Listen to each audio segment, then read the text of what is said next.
Kaja është një ndër piktorët e talentuar të qytetit lishenor të Pogradecit, të cilin e gjejmë në studion e tij, duke hedhur ngjyrat në telajo.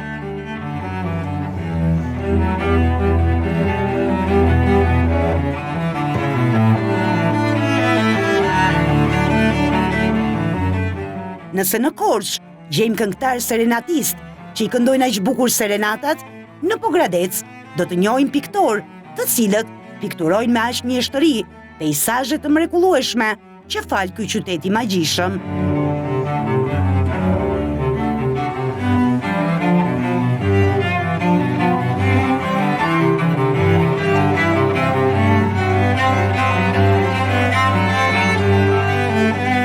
Kaja ka përfunduar Akademinë e Arteve në degën e pikturës, pasi që fëmijë ka patur pasion pikturën.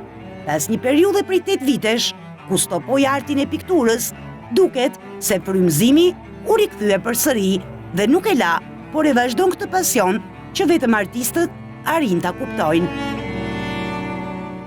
Kam qenë vogël që pikturoj, po ky biznes unë s'mund ta quaj biznes. Nuk e quaj biznes, është puna ime, është punë shpirti kjo, e lidh me shpirtin. Kam ardhur këtu në Pogradec në moshën 2 vjeçare. Këtu kam bërë qerdhen, kopshin, shkollën, të gjitha këtu i kam bërë. Pastaj bëra Akademinë e Arteve për pikturë dhe bëra një shkëputje këto vite, problemet e mia ato. Edhe tani jam kthyer prapë pikturës fuqishëm. Ndonë se i tërhequr nga piktura, arti vijoi të ishte prezent në jetën e Kajës, i cili vazhdoi traditën familjare të babait të tij, duke punuar në dru, veglën muzikore të Çiftelis. Kjo, pasi origjina e tij është nga Dibra. Unë kam lindur në Dibër, origjinën e kam nga ande, babin dhe mamin e kam ande dhe jam shumë krenar që jam Dibra. Pavarësisht se peizazhi është një muzë mjaft frymëzuese, pasi Pogradeci, sipas tij, përfaqëson një ndër qytetet më të bukura, piktori Kaja punon dhe teknika të tjera, si ajo me djegje ose e njohur ndryshe pirografi, por portretet janë ato të cilat tërheqin më tepër piktorin pogradecar. Midis fotografisë dhe pikturës, si art, Kaja nuk di të vlerësoj njërin dhe të nënvlerësoj tjetrën. Pikturën gjithë jetën kam pikturuar. Nuk lija gjë pa pikturoj edhe në përgur. Ndjesia është kur dal në natyrë, se unë peizazhin e pikturoj në natyrë. Është ndjesia që si mund ta them unë, ndjesinë që të u bëj lidhjen me dikë, për shembull me juve, sikur një lajm i joti ta jap BBC-ja, po kjo të ndodh çdo ditë, sa herë që del. Atë ndjesi, një futbollist për shembull kur bën një gol që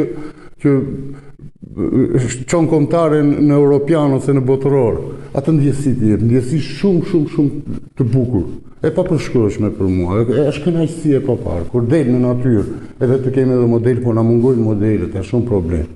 Një nga punimet më të dashura për Artanin është Skënderbeu, por ndryshe nga pamja që kemi parë zakonisht në filmat shqiptar. Kjo punë e Skënderbeut nisi si inspirimi erdhi nga një emision që pash për skicat që kishte bërë Eduard Lear, një piktor anglez, gjatë viteve 1800-1840, nuk e mbaj mend mirë vitin, po thash si nuk pas ka pasur Shqipëria një vizatues, një skicues që të pikturonte krujin, atëherë nuk erdhi një anglez që na tregonte ne se si ishte. Unë pastaj nga jo se e hodha skicën në bazë të atyre vizatimeve, duke u bazuar si mund të ketë qenë kruja 500 vjet para. Dhe mendova që të vendos Skënderbeun ditën kur vjen nga Hungaria, ditën kur ju flet shqiptarëve për lirinë. Ajo shprehje që lirinë nuk ja u solla unë, po e gjeta këtu. Edhe unë jam munduar që të paraqes dritë, se në shumë piktore kam pikturuar Skënderbeun me zjarr, me tym, me luftë. Pse mos jetë një pamje e pastër, diell, se Shqipëria është vendi i diellit. Vera është ndër stinët më të bukura në Pogradec, ku edhe turistët janë të shumtë, si brenda dhe jashtë vendit, të cilët mund të marrin dhe një pjesë të Pogradecit me vete kur i kthehen në shtëpi.